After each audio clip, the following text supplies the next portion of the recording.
नमस्कार। जेसीईआरटी के DG school में आपका स्वागत है। अध्याय 1 का प्रश्न उत्तर।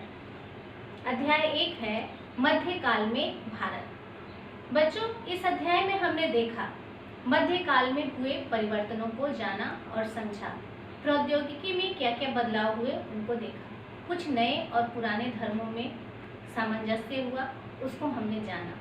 और भी बहुत सारी बातें जो हमने इस अध्याय में जानी।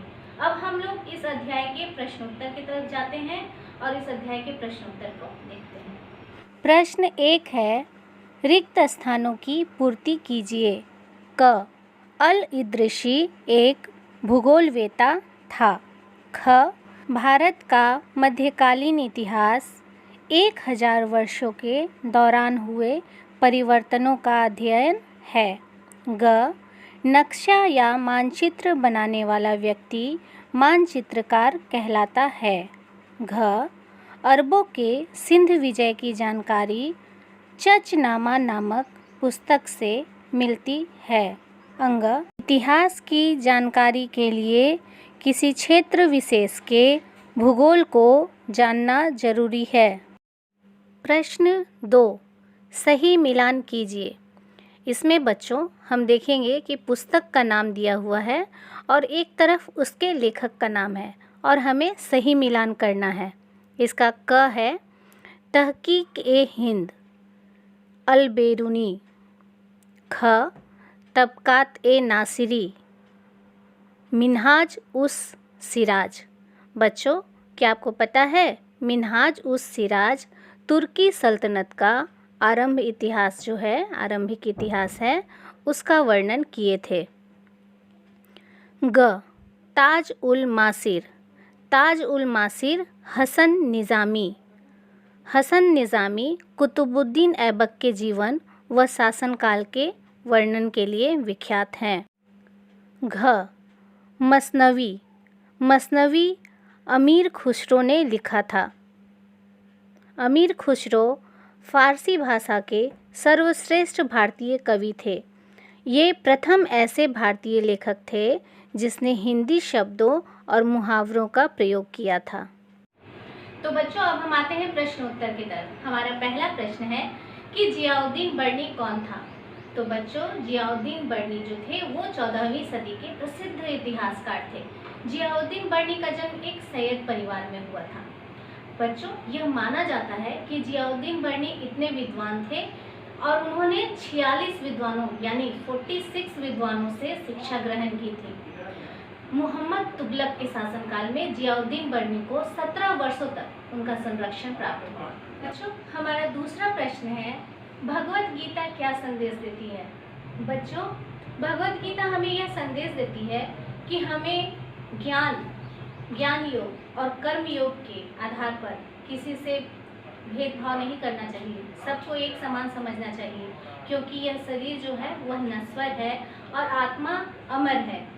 हमें सबके साथ समता का भाव रखना चाहिए, यानी केवल कर्म करना चाहिए, फल की चिंता नहीं करनी चाहिए, क्योंकि फल की चिंता अपने हाथ में नहीं है, वह ईश्वर के हाथ में है।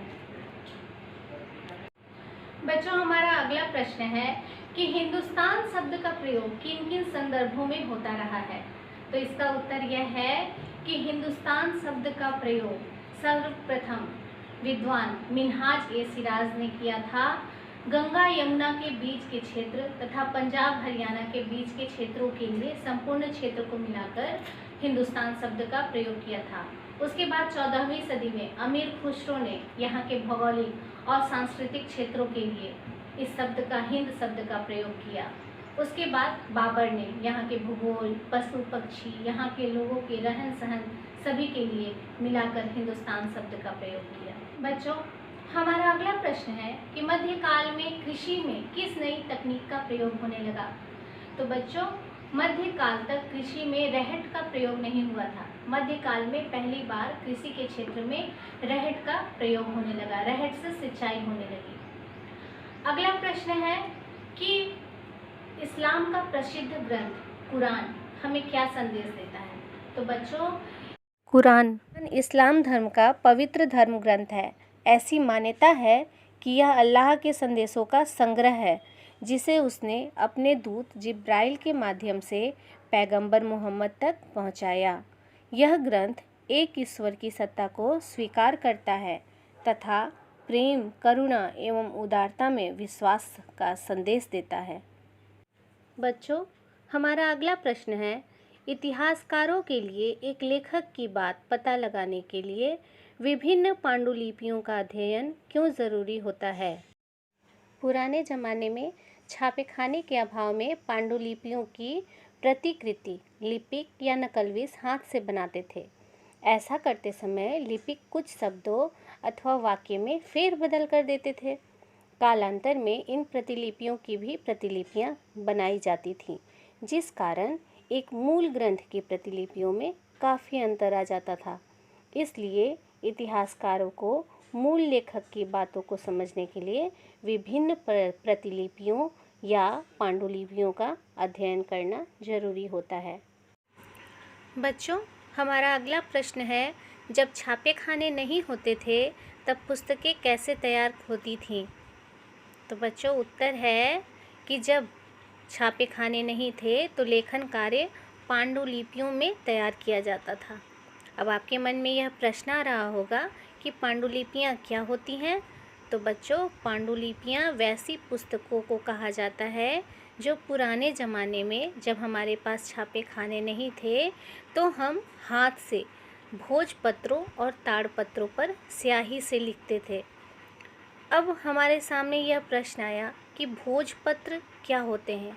तो बच्चों, हिमालय के क्षेत्रों में भुर्ज नामक एक विशेष प्रजाति का वृक्ष पाया जाता है। उसकी छाल से भोजपत्र तैयार किए जाते थे। और ताड़ का वृक्ष का नाम तो आपने सुना ही होगा।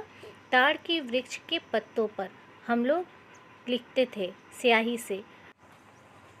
बच्चों, बाद में मध्यकाल में जब छापेखाने नहीं थे और कागज़ का आविष्कार हो चुका था तो इन पांडुलिपियों की प्रतिलिपियां कागज़ पर हाथ से तैयार की जाने लगी और इन्हें संभाल कर रखा जाने लगा। बच्चों, हमारा अगला प्रश्न है, मध्यकालीन इतिहास के विभिन्न स्रोतों में आप किस स्रोत को सबसे ज़्यादा महत्वपूर्ण मानते हैं? इसका उत्तर है, मध्यकाल के इतिहास की जानकारी के लिए मुख्य रूप से दो स्रोत हैं। ऐसे तो दोनों ही स्रोत महत्वपूर्ण हैं।